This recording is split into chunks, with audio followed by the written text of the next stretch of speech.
người, mình là Hồng Anh và chào mừng mọi người đến với Story of Her.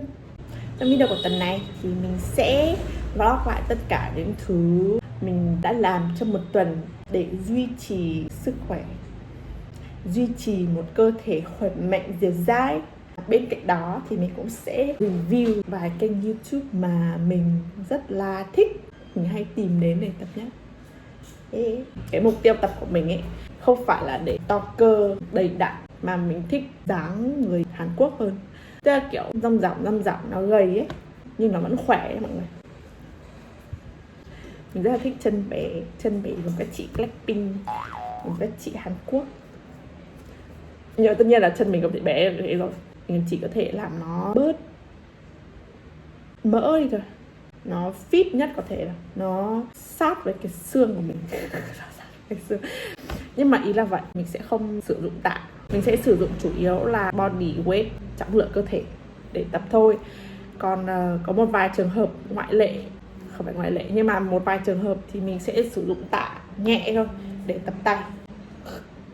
Bên cạnh đấy thì mình cũng sẽ kết hợp với cardio và pilates nữa, chứ không chỉ tập cơ không. Mình đã có một thời gian cầm 10 cân để squat đấy mọi người ạ. Squat với lăng 20 phút gì đấy. Mình tập ở phòng gym ấy, tập lớp. Thế à, xong rồi chân mình to đùng luôn.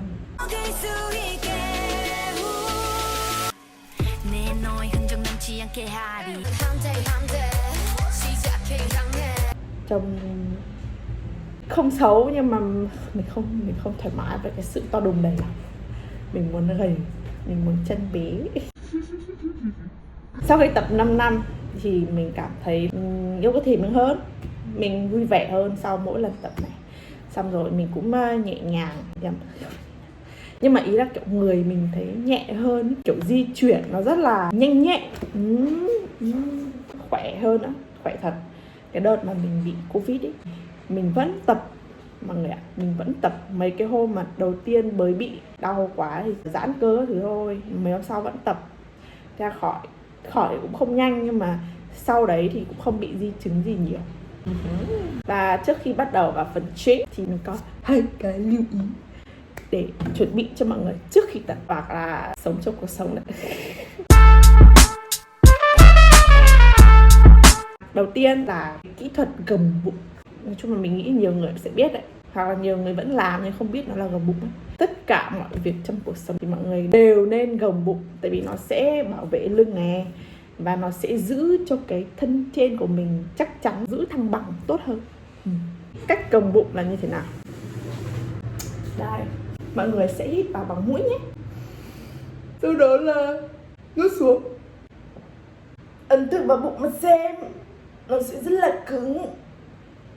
Đó, thì đây là cảm giác gồng bụng. Mọi người hãy tập cái cảm giác này thật là quen vào nhá, và sử dụng nó thường xuyên, kể cả lúc tập, kể cả lúc ngồi, tất cả mọi thứ. Nó sẽ làm tăng cái hiệu quả đốt mỡ bụng, bảo vệ cơ thể của mình. Rất là tuyệt vời. Và cái thứ hai nữa, đấy là đừng bao giờ tập hoặc đứng thẳng hết cỡ cái đầu gối. Bình thường đầu gối thẳng tưng thì nó sẽ rất là hại cái đầu gối, kiểu tất cả những cái trọng lượng cơ thể nó dồn hết vào cái đầu gối. Như thế là sẽ không tốt cho cái đầu gối của mình, và về già là nó sẽ ảnh hưởng. Thay vì đứng thẳng như vậy thì mọi người sẽ hơi co chân nhẹ một chút, co nhẹ thôi. Nó sẽ không ảnh hưởng đến chiều cao của mọi người đâu, và nó sẽ bảo vệ đầu gối của mình. Hoặc là ví dụ như lúc squat chẳng hạn, hoặc là lăng, lúc đứng lên đừng chân một cái, đứng lên nhẹ thôi và dừng lại ở cái điểm hơi co đấy, đừng hết thẳng chân lên, đau đầu gối lắm đấy. Hãy nhớ gồng bụng và hơi co chân lại một chút để bảo vệ cơ thể của mình nhé. Ok, là 2 điều mà mình muốn nhấn mạnh để lưu ý cho mọi người. Và bây giờ thì chúng mình cùng vào lịch tập một tuần của mình nhé.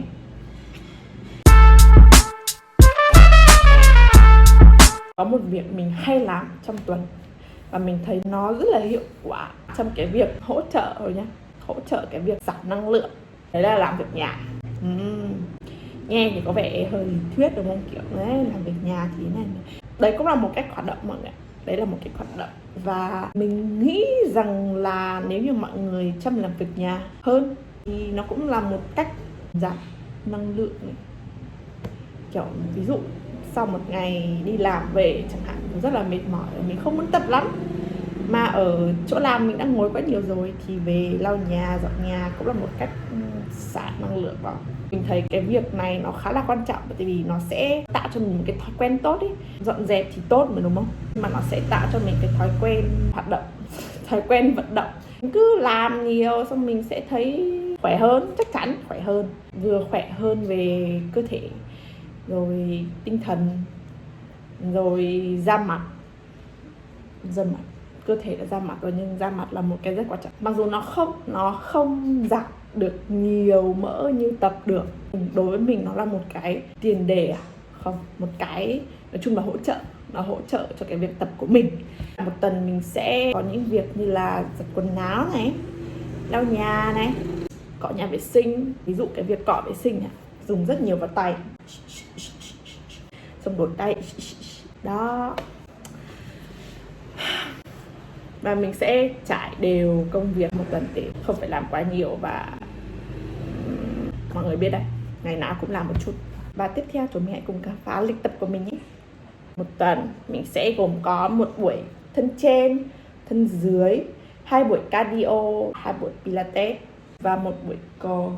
Lịch tập tiêu chuẩn là vậy, nhưng mà thi thoảng mệt chẳng hạn thì mình sẽ giảm xuống còn 4 đến 5 buổi thôi. Thay vì tập mình sẽ ra ngoài đi bộ này, hoặc là đấy, làm việc nhà như mình đã nói trên. Và cái cách tập của mình ý, thì là mình sẽ hướng đến nhiều bài tập khác nhau, thay đổi bài tập liên tục.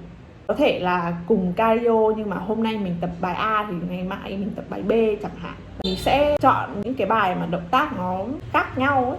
Nó sẽ làm cái cơ thể của mình không bị quen với bất kỳ một cái động tác, bất kỳ một cái bài nào hết cả. Thì như thế thì nó sẽ khỏe hơn, kiểu nó liên tục phải thích nghi mà.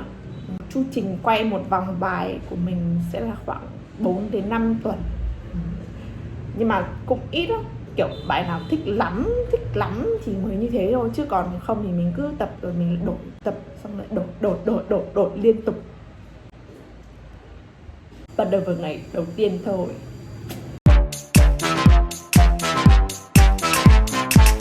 Thứ hai là ngày đầu tuần, mình sẽ bắt đầu bằng một bài tập thân trên và chú trọng vào tay nhiều hơn. Cái tay nó cực kỳ khó giảm mỡ luôn, không biết mọi người thế nào nhưng mà mình cực kỳ khó. Tập mỡ tập mãi nó chỉ vậy, nó chỉ đến được vậy thôi chứ nó không thể bé hơn được, nó vẫn có mỡ nhá. Thế nên là chúng mình phải tập tay mọi người ạ. Hồi trước thì mình không chú trọng vào cái tập tay ấy đâu, nhưng mà sau này mình nhận ra là không, tập đi cho không tay yếu lắm. Nhớ tập tay ra mọi người, nhớ nha. Mặc dù là trên YouTube thì có rất là nhiều các thể loại tập, và có mấy cái bài Pilates mà kiểu tập tay không cùng dùng tạ ấy, nó cũng được, nó cũng đau đấy. Mình nghĩ rằng là khi mà tập tay thì mọi người vẫn nên cầm một chút tạ nhẹ, tối đa một bên là 3kg nhá. Nhưng mà kiểu 3kg thì hơi hardcore. Mình sẽ chọn tạ khoảng tầm 1,5 đến 2kg. Chọn khối lượng tạ làm sao mà kiểu trong suốt cả một cái bài 30 phút mình không phải hạ tạ lần nào. Tức là nó vẫn đủ, nó không quá nhẹ để cái bài tập ở đấy trở nên dễ dàng, nhưng nó cũng không quá nặng để mình chỉ muốn thả hết. Như thế thì không tốt. Thứ nhất là nó mất thời gian tập của mình ấy. Và cái thứ hai là tập nặng quá xong rồi bỏ đấy, chả được cái gì. Một trong những cái tips nữa, một trong những cái tip để mọi người giảm bắp tay sau, đấy chính là tập cả bắp tay trước. Nhiều người sẽ sợ là có chuột hay là bị tay to gì đấy, nhưng mà hồi trước mình cũng mình nghĩ rằng là chỉ tập bắp tay sau để giảm bắp tay sau thôi, nhưng mà hóa ra không phải. Tập nữa tập mãi nó vẫn thế, nó chỉ giảm lên thế thôi. Xong rồi mình tập thêm bắp tay trước, thêm một vài động tác bắp tay trước thôi, và hiệu quả khác hẳn. Kiểu khi mà mọi người gồng thử lên mà xem thì cái phần mỡ, một chút mỡ ở dưới này nó cũng lên trên này, nó cũng ấy theo trên này. Đấy, giảm thêm một cái phần mỡ ở dưới bắp tay sau mà khi mình chỉ tập bắp tay sau nó không vào được. Đấy, mọi người hiểu không? Do you understand? Hiểu như nào? Đừng sợ đô mà không tập tay nhá, tập đi. Và tuần này quay video thì mình đã chọn một bài của chị Glowing Anna cho bài phần tay này. Đây là một cái bài dùng tạ nó hơi hơi nghiêng về vai nhiều hơn. Trong bài này thì mình không thấy động tác tay trước mấy. Cái bài tập tay khác của chị vào tay trước nhiều hơn. Chị có rất là nhiều bài tập tay, tập dùng tạ, và có 1-2 bài gì đấy không dùng tạ để mọi người có thể tập theo. 10, 20 phút, 30 phút đều có cả. Và kiểu những cái động tác đấy thì đều là động tác cơ bản cả thôi. Chỉ cần mọi người đã hiểu cái kỹ thuật rồi thì mọi người sẽ làm theo được. Ngoài ra thì chị Anna có rất là nhiều thể loại bài khác. Có cả thân dưới này, có cả cardio này, tabata này, có một chút yoga với cả pilates nữa. Cá nhân mình thấy cái bài tập của chị nó không quá nhẹ và nó đủ nặng để mình không thấy mệt ấy. Mình vẫn theo được ấy, nên mình khá là chuộng chị Glowing Anna. Mình cũng hay tập cardio của chị này. Một vài bài thân dưới mà không sử dụng tạ, và rất nhiều bài bụng của chị nữa, tại vì mình thích mà. Tuy nhiên thì cá nhân mình thấy là cardio của chị Glowing Anna thường sẽ squat và lăng khá nhiều. Nó sẽ vào chân khá là nhiều, mặc dù chị ghi là all body nhưng mà nó lại vào thân dưới nhiều hơn ý. Thì cũng được thôi, tại vì cơ mông đùi là cái phần nhiều cơ nhất trên cơ thể, thì tập trọng tâm vào đấy cũng được. Tuy nhiên là mình muốn tập thêm cả phần thân trên luôn ấy. Đấy là một trong những điểm mình không thích ở bài của chị Anna. Thêm một cái nữa là với những cái bài từ 2020 đổ về trước ấy, thì chị hay có cái style cấu trúc bài kiểu như là nhảy rất nhiều, 10 phút hoặc là 15 phút, xong rồi cho mấy động tác nằm rồi mấy động tác bụng 10 phút, xong 5 phút cuối cùng cho nhảy tưng bừng lên. Ổi, cũng đúng là nó sẽ giúp mình giảm cân, giảm mỡ rất nhanh. Tại vì mọi người đã quá mệt rồi, xong mọi người phải dồn hết cả sức để mình nhảy, như thế thì vắt kiệt năng lượng của mọi người luôn. Nhưng mà mấy bài đấy đối với mình quá mệt. Nó mệt theo cái kiểu mà cảm giác không còn sung sướng nữa, không còn vui vẻ nữa. Đấy, thế nên là nếu như mọi người tập Glowing Anna thì hãy chọn từ 2021 đến thời điểm hiện tại nhá. Bài tập của chị có thời gian nghỉ, và trong cái thời gian nghỉ đấy thì chị sẽ chiếu trước động tác tiếp theo. Đối với beginner thì mình nghĩ rằng là hơi khó chỉnh động tác, tại vì chị không nói gì cả. Thi thoảng chị sẽ đi lưu ý ở bên cạnh, nhưng mà mình nghĩ là beginner thì hơi rủi ro. Nhỡ mà có sai động tác xong sau đấy thì là không ổn. Đã tập được 6 tháng trở lên rồi thì mới tập chị Anna. Mình sẽ rate chị 8 điểm. Sang ngày thứ 3 thôi. 3 thì mình sẽ tập cardio. Lý do mà mình tập cardio ở ngày tiếp theo chứ không phải là tập thân dưới như bình thường như mọi người vẫn hay bảo, vì mình không muốn để phần thân trên của mình nghỉ hoàn toàn luôn. Thế kiểu mọi người tập thân dưới thì mọi người sẽ chỉ tập ở thân dưới thôi, chứ tay với thân trên là coi như không dùng gì đến mấy ấy. Mình không muốn thế. Mình muốn là phần thân trên cũng sẽ được nhắc lại một tí, và phần thân dưới thì được khởi động để cho ngày tiếp theo tập. Và kiểu phần thân trên cũng không bị tập quá nhiều ấy, nó không bị kiểu lại căng thẳng như hôm qua ấy, nhưng mà nó vẫn tập và nó được nhắc lại, nó được động đến, nó được tác động vào, tiếp tục siết cơ nhưng mà không quá nhiều. Bà chọn tập cardio là điều mình thấy khá là đúng đắn. Mà kiểu tập chân trên thì nó cũng không bị quá mệt ấy, chủ yếu mọi người chỉ dùng tay và dùng vai và lưng thôi, nhưng mà nó sẽ không phải nhảy gì cả, không phải nhảy quá nhiều, thế nên là nó vẫn đủ sức để tập cardio ấy. Đấy. Với những cái bài cardio thì mình rất là recommend No Bed Addiction. Đây là một cái kênh YouTube mà có rất là nhiều giáo viên thay nhau tập trong mỗi video. Cái kênh này chuyên cardio ấy, kiểu cứ được 1-2 bài thân dưới hoặc thân trên thì lại có 5 tỷ bài cardio tiếp theo đấy. Và kiểu cái kênh YouTube này thì nó cũng giống chị Glowing Anna là không nói gì cả. Trong mấy giây nghỉ thì sẽ cho mọi người xem trước động tác tiếp theo. Các chị sẽ để phần calorie hao hụt ngay trên cái tên của video đấy luôn. Mọi người sẽ biết được là sau khi tập bài đấy thì mọi người sẽ tiêu được bao nhiêu calo. No Bed Addiction thì cũng có cái option nhẹ hơn cho mọi người làm. Có nhiều bài mà có 2 người ấy. Một người làm advanced, một người làm beginner để mọi người theo luôn. Bài tuần này mình chọn thì cũng chỉ là một bài random thôi. Mình sẽ chọn random một tuần một bài của No Bed Addiction để tập cardio. Và lý do mình chọn ngay đầu tuần như thế này là tại vì bài các chị cũng không quá mệt. Không mệt quá nhưng mà cũng mệt. kiểu nó, tức là nó vẫn có tác dụng ấy, chỉ là nó không thể mệt bằng nhiều kênh YouTube hardcore khác được. Và động tác thì đơn giản, nó dễ theo lắm, cũng không quá phức tạp, cũng không quá là khó ấy. Thi thoảng sẽ có 1-2 động tác trông nó hơi mới lạ một tí, nhưng mà mình thấy là vẫn theo được, kể cả beginner. No Back Action thì cũng có một cái dạng là kiểu kickboxing. Cá nhân mình thấy thì nó hơi dễ, và thi thoảng các bạn, các chị tập cũng hơi chưa đúng động tác lắm, thi thoảng còn không đổi bên. Tại vì mình cũng quen tập Body Combat của Les Mills rồi. Nếu như mọi người chưa biết Les Mills thì mình sẽ để ở đây, Body Combat ở đây. Đó, thì tập ở Les Mills là kiểu hardcore quen rồi ấy. Thế nên là những cái bài kickboxing của No Back Action thì không xi nhê gì. Cũng vui đấy, kiểu ý là thi thoảng thay đổi thì cũng vui thôi. Mọi người có thể thử. Nếu như để cho beginner tập, ok, mình thấy ổn. Chỉ có lưu ý là làm đúng động tác thôi, còn mình thấy theo được. Mình sẽ rate kênh 7.5 trên 10. Tại vì nhiều bài vẫn hơi nhẹ. Và có một cái tips khi mọi người tập cardio mà mọi người quá mệt rồi, với mọi người quá là mệt rồi mà vẫn chưa xong bài chẳng hạn, đừng có nghỉ nha, đừng nghỉ. Hãy làm động tác chậm lại, bỏ nhảy đi. Nếu như cái động tác đấy có nhảy, bỏ nhảy luôn.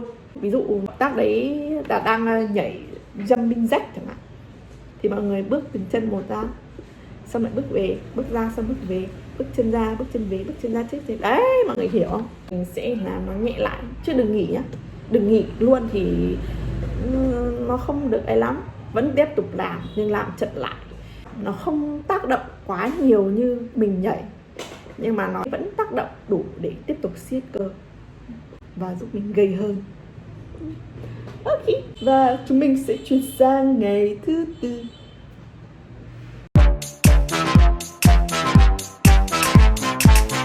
Thứ tư, như mọi người chưa biết thì mình sẽ tập chân, mình sẽ tập thân dưới.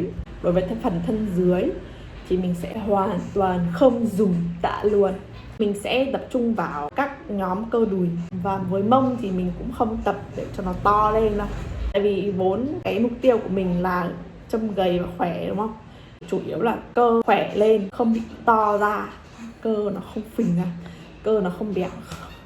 Nói chung nó kiểu nó không control, nó không bị, nói chung là nó không bị to ra. Thế thôi.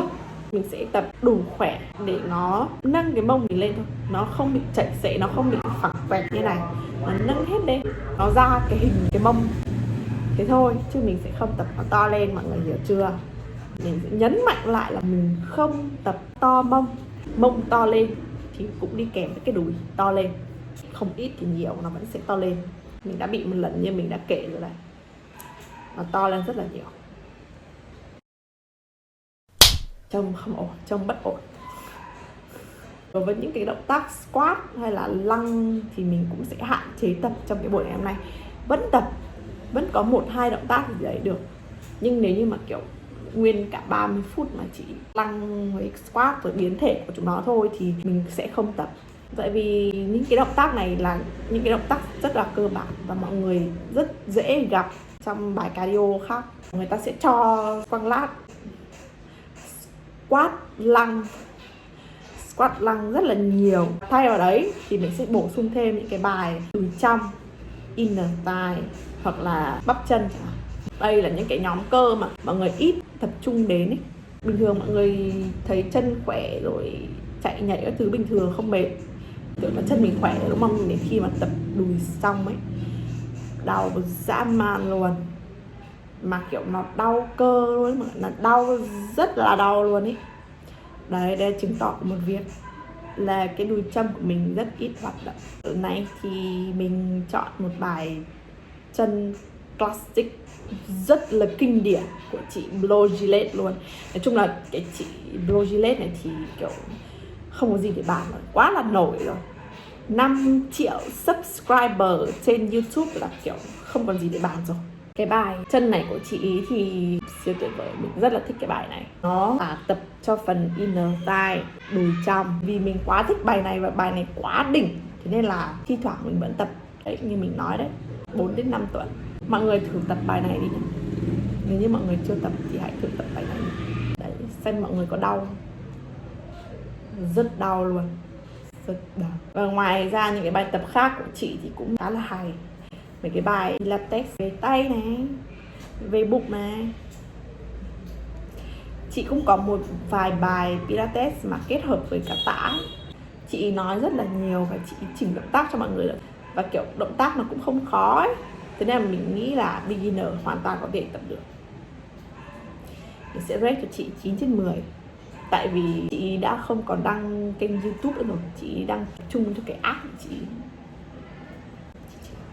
Với những cái bài chân mà không dùng tạ như thế này, nhất là đùi trong, thì mọi người cũng có thể tìm đến những cái anh chị khác, như kiểu là Pamela Reif.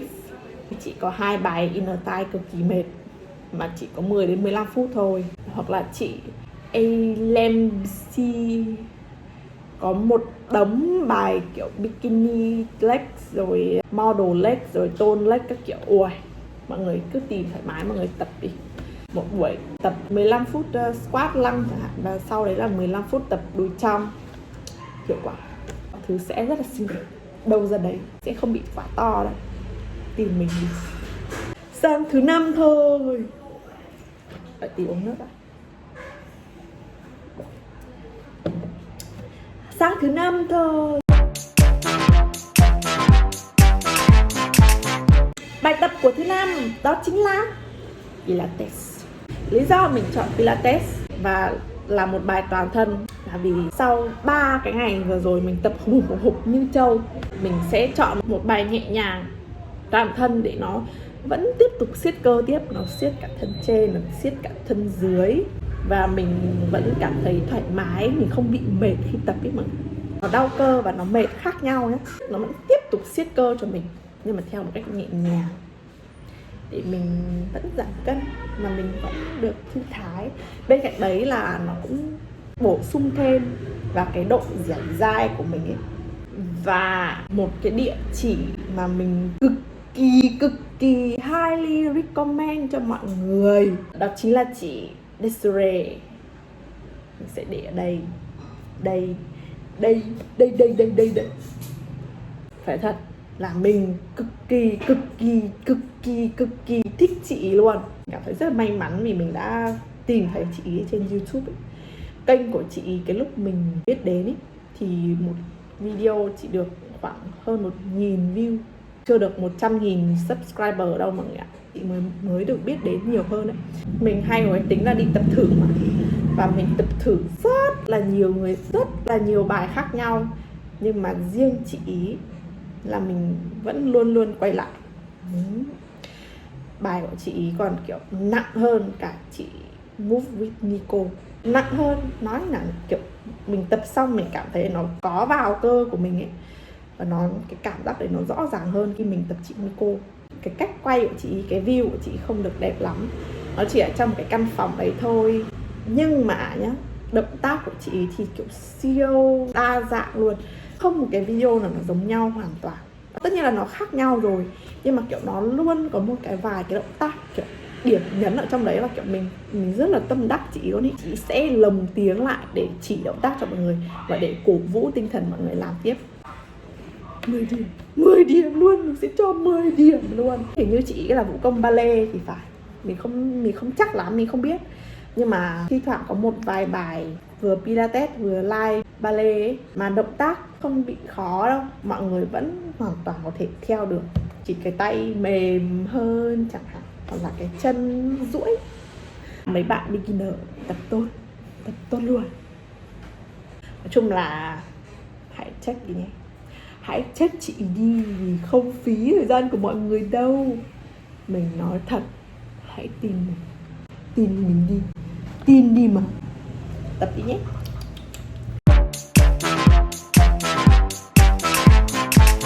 Sang đến thứ 6 và thứ 7, đây là cái lúc để nghỉ ngơi đây. 2 ngày này thì mình vẫn sẽ tiếp tục tập tiếp, hoặc là mình có thể nghỉ 1 trong 2 ngày. Mình có thể tập Pilates và cardio này, hoặc là Pilates và chỉ đi bộ không này, hoặc là cardio và đi bộ thôi này, hoặc là đây, nói chung là mình 2 cái ngày này mình rất là random thôi. Nhưng mà nói chung là cố gắng nghỉ 1 trong 2 ngày thôi, đừng nghỉ cả 2 ngày. chọn hoạt động nhẹ thôi được, hoặc hôm nào mà kiểu mình thấy khỏe quá thì mình lại tập nặng hơn, cardio nặng lên một tí. No problem, mình sẽ chọn những cái bài khác để tập nhá, chứ mình không tập những cái bài mình đã tập rồi. Cùng một người cũng được nhưng bài khác, hoặc là bài khác người khác luôn. 2 ngày này thì mọi người cứ thoải mái hơn một chút, lắng nghe bản thân mình một chút. Và cuối cùng là đến ngày Chủ nhật. Chủ nhật là một ngày mình rất là thích, tại vì mình sẽ chỉ tập bụng thôi. Mình chọn một bài co riêng là vì xương sườn của mình khá là to, thế nên là nếu như mà cái phần bụng của mình to nữa ấy, thì thôi coi như là người hình vuông. Mình không có eo mà, mình không hề có eo, mặc dù mình đã tập rất là nhiều, rất là chăm chỉ, chú trọng vào cái phần eo, nhưng mình vẫn không có eo, mọi người hiểu không? Đấy, thế nên là nếu như mình để bụng to nữa thì thành cái gì nữa, đúng không? Thế nên là mình sẽ dành cho co một buổi 30 phút là tối thiểu, tối đa 30 phút. Thi thoảng kiểu sung mãn quá thì lên 40 phút. Mình có thể chọn một bài 30 phút lên to be luôn cũng được, hoặc là mình chọn nhiều bài 10 phút, 2 bài 15 phút, hoặc là một bài 20, một bài 15, một bài 10 chẳng hạn. Đấy, ví dụ mình hoàn toàn có thể lựa chọn các bài tập sao cho nó vẫn đủ bụng trên, bụng dưới và 2 cơ liên sườn, một chút ở lưng, chút cũng được, một chút lưng dưới. Những cái bài bụng ấy thì rất là nhiều kênh để mọi người tập luôn. Mình đã thử kiểu 5 tỷ người, và những người mà mình thích và mình vẫn tập đến bây giờ đấy là 4 các chị mình vừa kể trên nhé. Ngoài 4 chị ấy ra thì còn có chị Carolina Zivon, Train with Gain by Brain. Pamela Reif thì thôi không nói làm gì rồi, quá là đỉnh đám rồi, quá là nổi rồi. Và chị Ellen Bessy mà mình có kể, mình có nhắc đến trước đấy ở bài chân á, mình thấy bài bụng rất là effective. Với cái bài bụng thì mình khuyến khích và mọi người nên thử tất cả các chị để xem mọi người thích ai. Nếu như mà mọi người tin mình thì mọi người cứ tập mấy cái bài mình đã chỉ rồi, sẽ rất là hiệu quả. Và để cho quay video lần này thì mình tập một bài của chị Train with Gain by Brain và một bài của chị Blow Gillette cho phần bụng. Chị Train with Gain by Brain, tôi gọi tắt là chị Brain á, chị Brain. Mình mới tập chị ý được 2 tuần, 3 tuần gì đấy thôi. Mình mới tập thử chị ý thôi, và mình thấy kiểu được phết, thì mình mới chọn vào đây để mình quay video cho mọi người. Bài của chị ý cũng chả nói gì, nhưng mà cũng nặng. Nói chung là cũng không có gì để nói nhiều lắm về bài bụng của chị ý. Còn về những cái bài khác, ví dụ như kiểu hit hay là cardio thì mình thấy mình xem qua thôi. Mình xem qua thì mình thấy nó hơi nhẹ nên là mình không tập nữa. Nhưng mà bài bụng thì ok ạ mọi người, rất ok. Mình sẽ rate 8/10 cho trải nghiệm của mình. Và tiếp theo là mình tập một bài eo của chị Blow Gillette. Nói chung là bài eo này kiểu cũng là một cái bài mà mọi người rất cần phải tập, cực kỳ cần phải tập. Mình đã thử rất là nhiều bài eo rồi và không cái bài nào mà nó vào eo 100% như cái bài này luôn. Và nó đau dã man luôn. Ví dụ mọi người hôm nay chỉ tập đúng cái bài này thế thôi, là ngày hôm sau mọi người cũng chỉ đau đúng 2 cái bên eo thôi. Nó tập trung hoàn toàn 100% vào eo của mọi người. Thế nên là hãy check nhá. Mình sẽ không review lại chị nữa, tại vì không còn gì để nói nữa rồi, quá là tuyệt vời rồi. Riêng bài này mình rate 10 điểm cho cái bài 10 phút eo này. Ngày hôm nay thì mình chọn thêm một bài lưng nữa của chị Missy, đọc đúng tên chưa nhỉ? Mình thấy bài này ghi là back and gì đấy, nói chung là thân trên có lưng nên mình chọn. Hôm nay cũng là buổi đầu tiên mình tập bài này luôn. Cá nhân mình thì mình thấy nó vào lưng không được nhiều, hơi nhẹ. Lưng mình như thế là nhẹ. Mình thấy nó vào vai nhiều, nó mỏi vai khá nhiều, tại vì dùng tay mà nó sẽ vào vai. Là mình không biết nữa, mình hay có cái kiểu mà tập bài đầu tiên thấy không ưng thì mình sẽ thôi. Có những người thì mình vẫn sẽ tập lần thứ 2, cho thêm 1-2 cơ hội nữa, tập 3-4 lần gì đấy mà kiểu vẫn thấy nhẹ quá rồi thì mình sẽ không tập. Nhưng mà chị Missy này thì mình cũng có xem qua những cái bài khác ấy, thì mình thấy nó vẫn nhẹ vậy. Thế nên là mình nghĩ là nếu như mà để beginner thì ok, cho những cái đứa tập lâu như mình thì không xi nhê gì cả.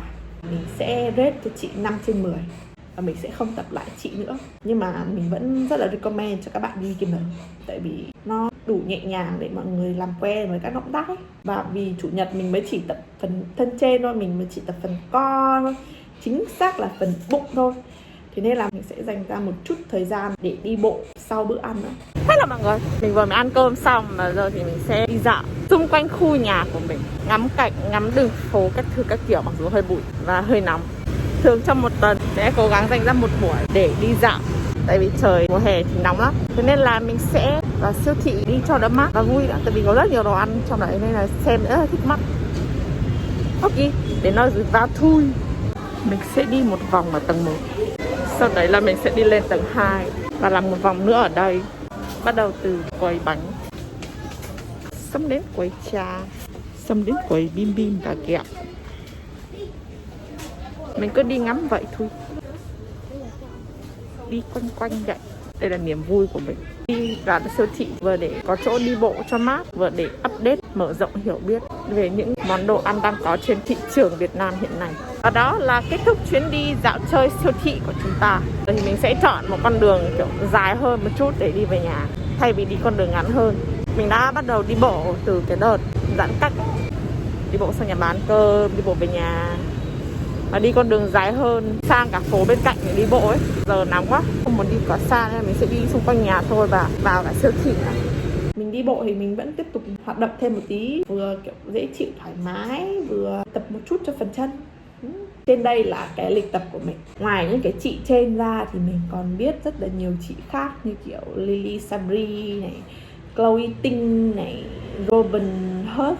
Robinson Hurt, đúng rồi nhỉ, Medfit này, rồi đấy, nói chung là nhiều kênh á. Mình đã tập thử rất là nhiều trong suốt một cái năm dịch đấy, là mình thử bung mét rồi. Nhưng mà đúc kết lại thì vẫn chỉ có những cái chị mình đã kể ở trên, còn những cái người còn lại thì nó không hiệu quả với mình lắm. Mình thấy hơi nhẹ, thật là hơi nhẹ. Tất cả những thứ từ những kênh mình thích đến những kênh mình biết và những cái bài tập mà mình siêu thích và siêu recommend cho mọi người, pain relief các kiểu mình sẽ để hết ở dưới description box nhé. Và mình còn tìm được một video chỉ ra những cái lỗi sai khi mọi người tập, thế nên là cũng check thử cái bài đấy nhé. Và nhớ là sau khi tập thì phải giãn cơ cho mọi người, phải giãn cơ cho nó đỡ đau. Ok, giãn kỹ vào, nhất là các bạn mới tập đấy. Về phần thói quen ăn uống của mình thì mình không quá khắt khe. Mọi người biết là mình thích ăn mà, mình rất là thích ăn, thế nên là mình không hạn chế nhiều lắm. Trước thì mình còn ăn xả láng thôi, mình ăn bung bét đấy. Vấn đề là cái mặt của mình nó không ổn, nó bất ổn. Da của mình nhiều mụn ẩn các thứ, nó không tốt cho da ấy. Thế nên là mình đã phải điều chỉnh lại chế độ ăn. Và hiện tại thì mình sẽ chỉ ăn tinh bột vào ban ngày thôi, 1 trong 2 buổi sáng hoặc trưa để ăn tinh bột nha. Và tối thì mình sẽ chỉ ăn rau là chính và ăn thêm một chút thịt nữa. Nhớ là hãy ăn rau trước khi ăn tất cả những thứ còn lại nhé. Tại vì khi mọi người ăn rau trước ấy, thì trong rau có cái chất xơ sẽ vào cho bụng mình. Và khi mà mình ăn tinh bột chẳng hạn, cái lượng đường trong tinh bột nó sẽ được tiêu hóa chậm hơn ấy. Lượng đường sau ăn cũng không bị tăng quá nhanh. Mình học được cái này trong cái bài dinh dưỡng dành cho người tiểu đường đó mọi người, đái tháo đường ấy. Tất nhiên người đái tháo đường ăn như thế tốt thì mình cũng nên ăn như thế để mình tốt, đúng không? Nhất thiết là kiểu của người đái tháo đường thì chỉ người đái tháo đường này mới nên ăn như thế. Ngay cả mình là một người khỏe khoắn thì mình vẫn nên ăn như vậy. Nên ăn rau trước nha mọi người, nên ăn rau trước. Và cái việc ăn vặt thì nó không thể thiếu được. Mình không ăn vô tội vạ như trước nữa thôi. Bây giờ thì mình sẽ cho mình khoảng 1 đến 2 ngày trong tuần để cheat day. Chứ nếu như mà kiểu không ăn hoàn toàn thì tôi không chịu được. Vậy thôi, mình đã giữ cái thói quen này, kể cả tập cái ăn uống trong vòng 1 năm trở lại đây. Mình đã đo cái chỉ số cơ thể của mình ở đấy. Vào ngày 13 tháng 6, mình sẽ cho mọi người xem chỉ số cơ thể của mình nhé. Đây là tên của mình, chiều cao, ngày 13 tháng 6 năm 2022 tại HT Active Fitness. Đây chỉ số cơ thể. Lượng nước của mình 32,8 là trong cái ngưỡng trung bình này. Protein 8,9 trong ngưỡng trung bình. Mineral chất khoáng trong ngưỡng hơn một chút. Ok. Body fat mass 6,2 kg. Cần chạm mức dưới. Không cần chạm lắm nhưng đây. Mình 51 cân. Lượng cơ trong cơ thể của mình 24.6 là thuộc vào cái normal này, chuẩn bị đến over luôn rồi này. Phần body fat mass là 6.2 như mình đã nói ở trên. Phần trăm mỡ trong cơ thể là 12.1. Tỷ lệ eo hông là 0.78. Đẹp thì nên là 0.75 nha mọi người. 0.75 là đẹp, là cái tỷ lệ đẹp. Thì mình đang ở 0.78 nhưng mà mình cũng chỉ xuống được từng đấy thôi, mình không xuống được nữa. Sâu hơn thì đây sẽ là phần trăm cơ từng bộ phận. Hai tay khá là đều. Còn ở phía dưới này thì là phần trăm mỡ 0,4, 0,3. Mỡ tay, mỡ phần thân 2,4 kg. Và mỡ chân là đây 1,1. Yeah, và đó là tất cả những việc mà mình làm trong một tuần, bao gồm các hoạt động thường ngày này, tập luyện này, ăn uống. Mình mong là sau khi xem cái video này thì mọi người cũng có thêm cái cảm hứng tập thể dục. Hãy cùng trở nên khỏe mạnh với nhau nhé. Tôi sẽ truyền hết cái năng lượng này. Tập đi. Cảm ơn mọi người vì đã xem hết cái video này. Mình nghĩ là nó sẽ dài đấy, nó sẽ rất là dài. Mong là nó sẽ rất là bổ ích với mọi người. Và điều quan trọng nữa là nó giúp mọi người muốn tập thể dục, muốn khỏe. Không muốn khỏe ai chẳng muốn, nhưng mà hãy tập thể dục, hãy tập nhé mọi người. Hãy tập nha. Và đừng nhịn ăn. Vậy thôi. Cảm ơn mọi người đã xem đến tận đây và hẹn mọi người ở video tiếp theo. Bye bye. Và mình thấy nó rất là hiệu quả.